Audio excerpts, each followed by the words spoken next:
네, 안녕하세요. 반갑습니다. 박한쌤입니다. 드디어 이슈 인사이트 시즌 3까지 여러분하고 함께하게 됐는데요. 시즌 3에서는 앞으로 다양한 형태로 제가 한번 방송을 진행을 하도록 하겠습니다. 오늘은 너무 많이 변신되면 놀라실까봐 살짝 그냥 기존의 형태로 했어요. 자, 그리고 그렇게 하는 이유는 의사 전달 체계를 잘 하기 위해서 그렇게 방송을 앞으로 다양한 형태로 한번 준비해서 보도록 하겠습니다. 시장에서 어떠한 이슈와 그리고 또 그 이슈를 바라보는 저희의 인사이트를 어떻게 준비했느냐, 바로 이 내용입니다. 오늘의 핵심은 이것이 뜬다. 이것이라는 것은 뭐 저희가 이제 어떤 주식에 앞으로 투자라든가 매매라든가 그 부분을 해야 될 것이냐는 거겠죠. 강의 제목은 보시다시피 메타버스 자율주행 덕분에입니다. 즉 메타버스를 매매하라든가 혹은 자율주행주에 여러분들이 직접적으로 들어가라든가 그런 얘기가 아니에요. 그거 덕분에 한국의 산업에 맞는 어떤 것이 뜬다는 거죠. 이게 진정한 우리나라한테는 주도주가 될 가능성이 있다는 거고, 바로 그 이유는 삼성전자라든가 하이닉스라든가 이런 종목들하고 밀접한 관련이 있는 내용이라고 보시면 되겠습니다. 즉 한국형 메타버스와 한국형 자율주행. 우리나라 뭐 메타버스 페이스북 같은 회사 없죠. 그다음에 엔비디아처럼 그런 칩을 만드는 회사도 없고요. 자율주행을 산업을 이끌어가면서 자동차까지 네트워크를 만드는 테슬라나 혹은 애플 같은 회사도 없습니다. 테슬라처럼 전기차는 만들 수 있지만 플랫폼을 구축하지 못하잖아요. 애플처럼 스마트폰은 만들 줄 알지만 안드로이드라든가 애플 iOS 같은 운영체제는 만들지 못하죠. 컴퓨터는 만들 줄 알지만 세계에서 가장 잘 만들죠. 한국이. 노트북이든 뭐든 LG 거. 그렇지만 뭡니까? 그렇죠. 그 컴퓨터로 움직이는 마이크로소프트의 윈도우 시스템은 만들지 못하죠. 따라서 메타버스라든가 자율주행이 한국에 맞는 주도주라고 생각하시면 안 됩니다. 제가 왜 메타버스를 여러분들한테 조심하라고 얘기하는지. 왜냐하면 그런 부분들이 한국형에는 아직 안 나타났기 때문에 그래요. 그래서 한국에 맞는 주도주를 지금 어떻게 하면, 그러면 지금 세계적인 이슈가 나왔죠. 바로 이 로블록스라는 게임입니다. 이게 바로 메타버스의 상징이죠. 즉 메타버스라는 것은 가상현실, 가상과 그리고 세계관, 세계라는 그 두 가지가 융합된, 그래서 유니버스, 메타와 유니버스의 합성어죠. 그래서 어떻게 본다면은 지금처럼 이렇게 증강현실, 가상현실 속에서 여러분들이 가장 대표적인 게 우리나라 이제 골프존 같은 거죠. 골프 스크린 치는 거. 요게 어떻게 본다면 메타버스로 진행하는, 어떻게 보면 초창기 버전이라든가 이런 걸로 좀 이해할 수 있겠어요. 자, 그러면 저런 어떤 중요한 이슈 속에서 아까 보셨던 메타버스의 진정한 ETF, 메타버스 ETF를 보면은요, 마이크로소프트 시가총액 한 2,800조 정도 되죠. 우리나라 시가총액이 지금 한 2,200조입니다.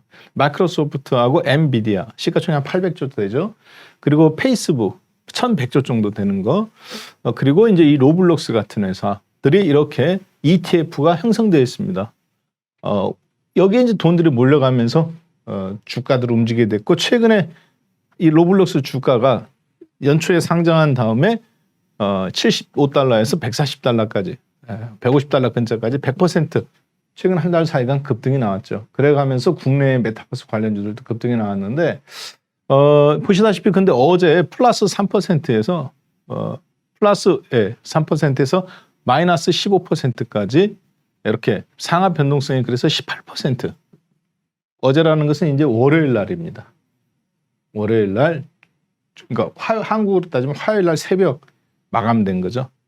로블록스가 저렇게 움직였어요. 결국은 무슨 얘기입니까? 메타버스 관련주들이 지금 화요일 날 같은 때 빠진 이유라든가 요즘 들어서 이제 덜썩덜썩거리는 그러한 이유라고도 봐야 되겠습니다. 애플 주가입니다. 애플 주가도 어떤가요? 신고점 돌파하고 나서, 그렇죠? 하루 이틀 3일 플러스 3%에서 운봉을 길게 맞았어요. 물론 저 이면에는 여러 가지 이유가 있습니다. 뭐 부유세를 새로 신설한다든가 혹은 다양한 이유들이 있죠. 혹은 뭐 제롬 파월 의장이 어제 이제 연임이 돼가면서 인플레이션 우려감이라든가 이런 것 때문에 그런데 그건 하루 이틀에 있었던 일은 아니죠. 오히려 제롬 파월 의장이 연임하는 거는 기존의 주식들이나 한국한테는 좋은 일이라고 보고 있습니다. 문제는 바로 아까 보셨던 메타버스의 상징주들도 흔들리고 그리고 이제 자율주행 관련된 애플이 발표해서 지금 움직이는데 자율주행 관련된 종목들도 애플이 애플카로 자율주행을 한다고 그랬죠. 그래서 종목들이 LG그룹주라든가 그리고 지금 삼성전자라든가 하이닉스 뭐 그리고 파운드리 업체들이 들썩들썩거리죠. 그런데 여러분들이 여기서 중요한 게 있습니다. 그러면 메타버스도 끝났고 그렇죠? 종목들이 일단 올라갔다가 이제 지금 쉬어가잖아요. 자율주행 관련주들도 올라갔다가 지금 좀 이제 쉬어가고 반도체 좀 몇 개 움직이는데 그러면 국내에서 관련된 종목들이 일단 이거 끝난 거냐? 절대 그렇지 않습니다. 왜냐하면 초창기에는 여러분들이 감각적으로 잡을 수 있어요. 주식을 매일 감에 의해서 투자할 수는 없잖아요. 시대적 흐름이 어떻게 바뀌느냐. 자율주행이 애플카가 중요한 게 아니라 자율주행이 중요한 겁니다. 자율주행이 될 수 있도록 5G라든가 6G가 도로에 깔리고 차와 차 간에 그렇죠? 교류가 되고 즉 핸드폰 스펙이 중요한 게 아니라 핸드폰끼리 데이터가 통화 용도가 아닌 거. 컴퓨터 사양이 중요한 게 아니라 286, 486이 중요한 게 아니라 인터넷으로 연결됐다는 게 중요한 거죠. 자, 따라서 자율주행차도 마찬가지입니다. 현대자동차도 포드도 그리고 토요타도 중국의 지리자동차도 자동차 전기차 만들어요. 문제는 뭡니까? 플랫폼이 없다는 거죠. 핸드폰을 화웨이도 만들고 샤오미도 만들고 LG도 만들고 펜텍도 만들고 삼성도 만들어요. 문제는 핸드폰을 움직이는 안드로이드나 애플의 iOS 프로그램이 없다는 거죠. 자율주행도 마찬가지입니다. 자동차가 중요한 게 아니에요. 자율주행을 움직이는 자동차를 움직이는 애플카, 스마트카, 전기차가 문제가 아니라 이 자율주행 플랫폼을 누가 장악하느냐 이게 문제라고 보시면 되겠습니다. 자, 그래서 많은 분들, 저도 마찬가지입니다. 어떤 부품 수혜주가 누구냐? 그렇죠? 자율주행차가 나왔을 때 뭐 센서 파트인 이런 거냐? 아니면은 혹은 반도체 쪽인 이쪽이냐? 아니면은 그런 것들을 움직일 수 있는 액추에이터 쪽이냐? 뭐 여기에 포커스를 맞춰놓고 LG전자냐? LG 디스플레이냐? LG 이노텍이냐? 혹은 만도냐? 삼성전기냐? 이렇게 포커스를 맞춰놓고 종목들을 찾으려고 하는 노력들. 그런 종목은 당연히 알고 계시겠죠. 근데 중소형 종목을 하면 더 특징이 확 드러나요. 자화전자라든가 그렇죠? 카메라 모듈이라든가 OIS라든가 AF, 오토포커스를 얘기하는 겁니다. 그래야 센서가 있어서 앞에 사물을 감지하죠. 요즘 많이 올랐어요, 자화전자. 오늘은 안 올라갔습니다. 뭐 그저께 급등 나왔죠. 옵트론텍, 이미지 센서 필름 회사라든가 파트론, 초고화질 카메라 모듈 납품하는 회사라든가 요즘 실적들도 굉장히 좋아지고 있고 주가도 저점 대비 20, 30%씩 다 올랐습니다. 앞으로 그럼 더 갈 수 있느냐? 이런 종목들 특징 봤을 때 바로 센서 파트죠. 자율주행 덕분에 센서 파트가 올라간다? 그 얘기를 하고 싶은 게 아닙니다.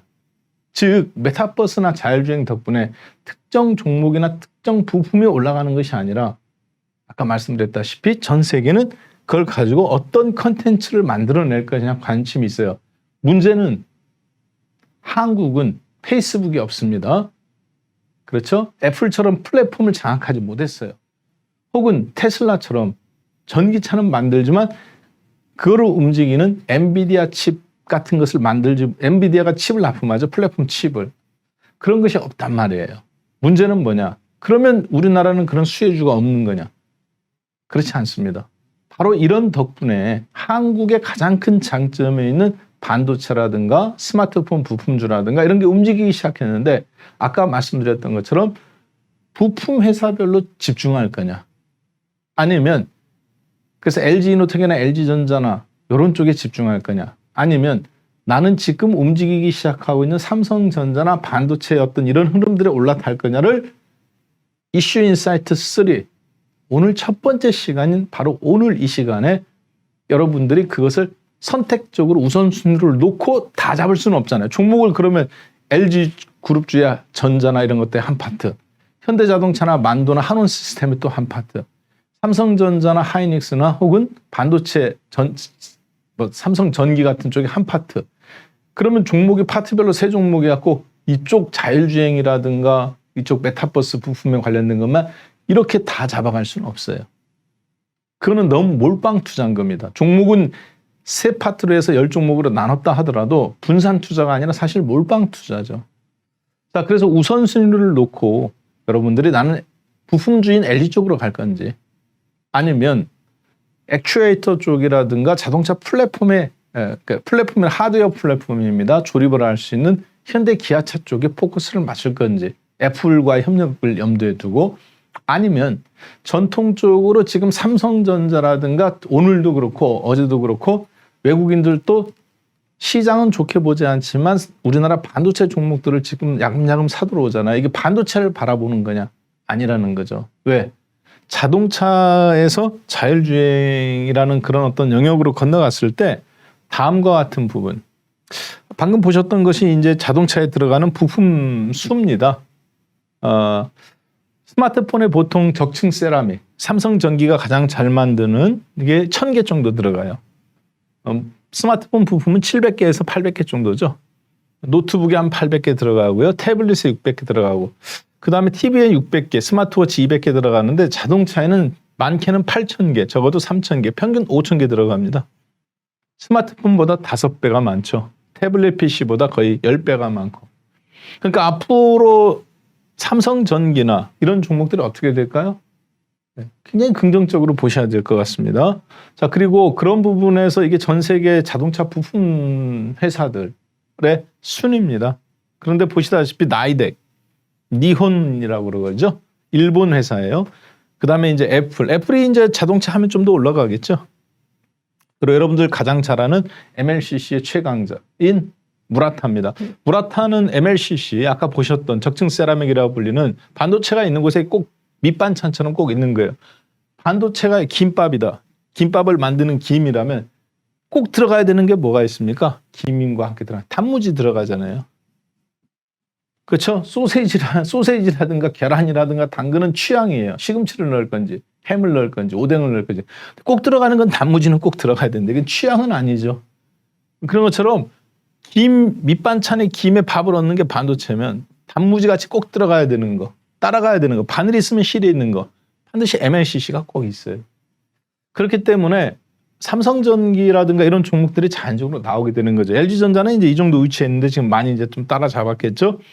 이 무라타는 MLCC 자동차 쪽에가 70% MLCC인데 70% 이상이 자동차 쪽입니다. 가전 쪽이 30%고 삼성전기는 어떤가요? 70% 이상이 IT 쪽이에요. 자동차 쪽은 20%. 이걸 좀 이제 지금 30%까지 땡기고 있죠. 자, 그래서 앞으로 삼성전기 주식이라든가 이런 게 저런 어떤 큰 흐름 속에서 보면 나오는 거는 맞습니다. LG전자라. 그리고 이게 아까 보셨던 나이덱이라고 불리는 영어로 일본 말로는 니온 덴산입니다. 지금 주가 어떤가요? 우리나라처럼 똑같죠. 삼성전자 96,000원 찍은 자리. 그렇죠? 삼성전기 피크 찍은 자리에서 쭉 빠졌다가 30%. 이게 주봉입니다. 예. 요게 이제 그 다음에 주봉. 예. 그리고 나서 이렇게 지금 올라와서 여기 머물러 있죠. 마치 우리나라 삼성전기나 하이닉스 주가 같은 모습이에요. 그렇죠? 예. 약간은 이제 삼성전기는 지금 여기에 있고. 그러면 조금 더 자동차 전장 부품도 아직 신고점 뚫지 않았지만 가능성이 있다. 그리고 국내에서 저런 종목들을 쭉 자율주행이라든가 애플에 그래서 왜 삼성전자를 더 살 거냐. 애플의 자율주행주로 IT가 올라가는데 그러면 나는 단순한 IT로 볼 거냐. 종목 리스트들을 여러분들이 지금 우왕좌왕하지 마시고 종목이 나오게 되는 겁니다. 큰 흐름에서 보면. 그랬을 때 당연히 MLCC, 삼성전기 다음으로 국내에서 강점이 있는 주봉입니다. 예. 요 사막 컨덴서. 아까 보시면은 이 나이덱은 이 정도 와 있잖아요. 그렇죠? 사막 컨덴서 이제 움직이기 시작했어요. 종목들이 그렇게 나온다는 얘기입니다. 자, 그러면 저런 종목들도 쭉 있습니다만 한국의 가장 큰, 그러면 저런 종목이 뜬다, 이렇게도 볼 수 있겠죠. LG그룹주나 IT 쪽, 그 삼성전기나, 그리고 아까 사막 컨덴서나 혹은 카메라 센서라든가 이런 것도 하나의 부품으로서 뜰 수 있고, 현대자동차라든가, 그렇죠? 이런 자동차 전통적인 회사들의 LG와 협력으로 인한 뭐 만도나 한원 시스템이나 현대위아나, 그리고 이제 기아차, 현대차 있을 수 있지만, 이 모든 것에 더불어서 가장 보편적이고 한국에 있어서 지금 삼성전자, 즉 이것이 뜬다라는 말은 한국 종합주가지수에 대한 그나마 가능성, 어떤 모멘텀, 그 흐름 속에서 가장 김밥의 김이라든가 밥 같은 거, 그거가 바로 뭐냐? 바로 반도체입니다. 야, 너무 뻔한 얘기 아니야? 근데 그 반도체가 뜨는 거에는 바로 이 데이터 센터가 있기 때문에 그렇다는 거죠. 지금 보시는 이 그림은 데이터 센터, 세종시에 지금 건립되고 있는 모 회사의 데이터 센터입니다. 자동차 회사도 마찬가지고요. 그러면 왜 데이터 센터 건립이 필요할까요?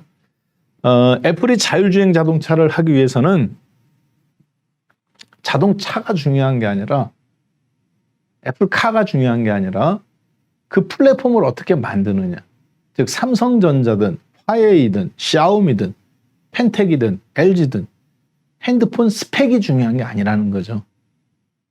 애플이 삼성전자보다 스펙은 떨어질 수 있어요. 샤오미가 화웨이가 더 잘 만들 수도 있습니다. 돈을 들이면. 문제는 아무리 잘 만들어도 뭐예요? 그 안에 깃든 영혼이, 운용체제, iOS가 없는 거죠. 자, 마찬가지로 자동차가 중요한 게 아니라 자율주행을 어떻게 프로그램을 갖고 만들 거냐인데, 그것을 구축하기 위해서는 일반 자동차는 D램, 반도체는 이렇게 두 가지로 구분된다고 보시면 되겠습니다. 메모리 반도체와 비메모리 반도체가 있죠. 메모리 반도체는 뭡니까? 기억할 수 있는 것. 그런데 전원이 꺼지면 다 날아가는 D램이 있고요. 그리고 전원이 꺼져도 기억할 수 있는 낸드 플래시 메모리가 있습니다. 이 두 가지예요. 메모리 반도체라고 부르는 것은. 지금 여기가 이제 전 세계적으로 강점이죠. 그리고 뭐 쉽게 얘기해서 그렇게 생각하시면 됩니다. 여러분들 컴퓨터 켰을 때 하드웨어 있잖아요. 옛날에. 속도도 키인데 오래되고 노트북도 무겁죠. 보통 이런 걸로 집합체로 만들어졌다고 보면 된다. 자석으로. 반면에 요즘 거는 SSD라고 해갖고 뭐예요? 굉장히 가볍죠. 이런 걸 이용하는 겁니다. 그래서 순간적으로 딱 켰을 때 휙 들어오죠. 왜 그러냐면 가볍기도 하고. 자, 그래서 다 요즘 이제 이거죠. 비메모리라는 것은 한마디로 메모리가 아닌 거. 그래서 보통 알고리즘이나 이런 거 만드는 거. 미국에 있는 회사는 마이크론 테크놀로지를 제하고는 다 여기 비메모리입니다. 우리나라는 사실 다 이쪽이죠. 자, 그런데 이걸 하청받아서 삼성하고 대만의 TSMC가 만드는 거고, 근데 D램 수요가 차당 몇 개 필요합니까? 자율주행 레벨 1이나 2 단계. 현재 가장 우리나라 진보된 단계가 0부터 시작하니까 0, 1, 2. 여기가 휴먼 드라이브, 인간이 운전하는 마지막 단계거든요. 나머지부터 3단계부터는 3, 4, 5단계부터는 사람이 핸들을 잡지 않습니다. 특별한 일이 아니면. 자동적으로 오토 드라이브가 되는 형태거든요. 자, 그런데 2025년도에 애플이 자율주행으로 완전히 간다는 게 레벨 5 마지막 단계인데, 그때는 D램이 74개 정도가 필요합니다. 자동차당. 지금 레벨 3 정도, 테슬라가 진행하고 있는 레벨 3는 16개 정도. 보통 4배 정도 필요하죠. 반면에 낸드 플래시, 다 D램, 다 메모리라는 거예요. D램과 여기. 낸드 플래시는 레벨 1에서 몇 개 필요하냐? 8개 필요합니다. 근데 레벨 5, 테슬라가 2025년까지 완성한다고 하는 자율주행에는 1024개가 필요해요. 보통 한 130배 정도? 그렇죠? 네. 더 늘어나야 되는 거죠. 부품 수가. 그렇기 때문에 앞으로 반도체 수요는 D램에 있지 않습니다. 어디에 있습니까? 낸드 플래시에 있는 거예요. D램의 수요는. 왜? 자율주행을 위해서 데이터 센터도 필요하고, 그러니까 DDR5도 필요하지만 자동차에 들어가는 수가 딱 눈에 들어오잖아요, 벌써. 차이가 뭐 120배인데요. 여기는 그래봐야 8배 색이니까 한 뭐 9배 정도밖에 안 되지만, 여기는 그 10배가 넘잖아요. 증폭되는 수가. 따라서 저런 것을 고려해 봤을 때 당연히 하이닉스나 삼성전자나 그리고 낸드 디램인 반도체는 메모리는 메모리인데 낸드 플래시 쪽에 강점이 있는 장비나 소재 쪽 회사들을 여러분들이 주목해서 보셔야 되는 겁니다. 자, 그렇지만 그것도 있습니다만 최근에 코스닥 시장에서 강세를 보이는 종목은 5G 종목과 그 낙폭과대에서 또 올라오는 것도 있지만 파운드리 업체, 즉 비메모리 반도체 쪽에서 대만의 TSMC나 삼성전자처럼 엔비디아의 칩을 받아서 혹은 퀄컴의 칩을 받아서 그거를 만들어주는 이렇게 설계 도면을 받으면 얘들은 설계 도면이거든요. TSMC나 삼성전자가 그걸 만들어주죠. 그걸 패키징 파운드리라고 그러는데 거기에 파운드리 쪽에 강점 있는 회사들이 우리나라가 전문적으로 하는 회사가 네페스, 테스나, 네페스 아크, LB 세미콘, SFA 반도체, 하나마이크로 요즘 뭐 여기 막 한참 올라왔죠. 그리고 소재 및 부품 쪽에서 ISC, 유니테스티, 리노곰 신고 좀 났다가 요즘 이제 좀 수익 실현 나오고 있죠. 한미 반도체도 마찬가지고 이오테크닉스, 뭐 인텍플러스, 테크윙 특히 이 가운데 아직 안 올라간 거 한미 반도체, 유니테스트, 리노공업, 덕산 하이메탈 뭐 이거 지금 1년 내내 제가 똑같은 그림 갖고 반복하고 있기 때문에 여러분들이 뻔히 아는 종목이죠. 아직 안 올라간 거 이오테크닉스, 네페스 아크, 특히 네페스 아크 이렇게 동그라미 치도록 하겠습니다. 그리고 여기에 또 이제 SFA도 있네요. 그렇죠? 네.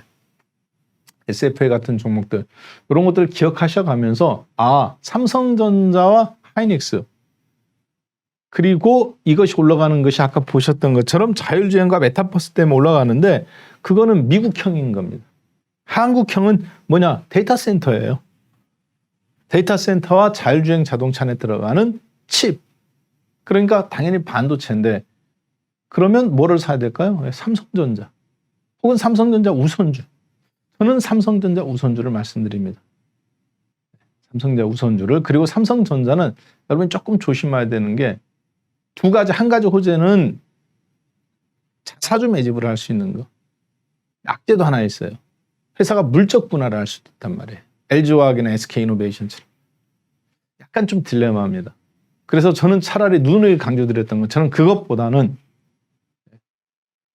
코스닥에 있는 아까 보셨던 파운드리 업체나 낸드 플래시 쪽으로 소재 부품 쪽으로 보시는 것이 더 적합하다.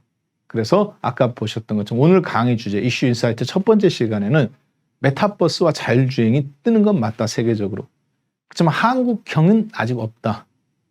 페이스북이라든가 애플처럼 혹은 테슬라처럼 플랫폼을 만드는 회사가 결국은 소재 부품이나 전장 부품 쪽인데 거기도 당연하게 봐야 되겠지만 지금은 한국형에 맞는 거는 추세적으로 갈 수 있는 것은 아까 보셨던 것처럼 파운드리 업체, 반도체들이라는 것을 큰 방향 속에서 가지고 이게 그냥 오는 게 아니잖아요. 10년 만에 오는 기회이기 때문에 그거를 여러분들이 이해하시면 좋을 것 같습니다. 자, 이렇게 해서 데이터 센터가 뜬다. 그리고 그 데이터 센터 안에 들어가는 바로 칩들을 만들어내는 파운드리 업체들을 주목해서 보셔라. 라고 한 번 더 강조해 들어가면서 오늘 이슈 인사이트 시즌 3 첫 번째 시간은 마무리 짓도록 하겠습니다. 네, 고맙습니다.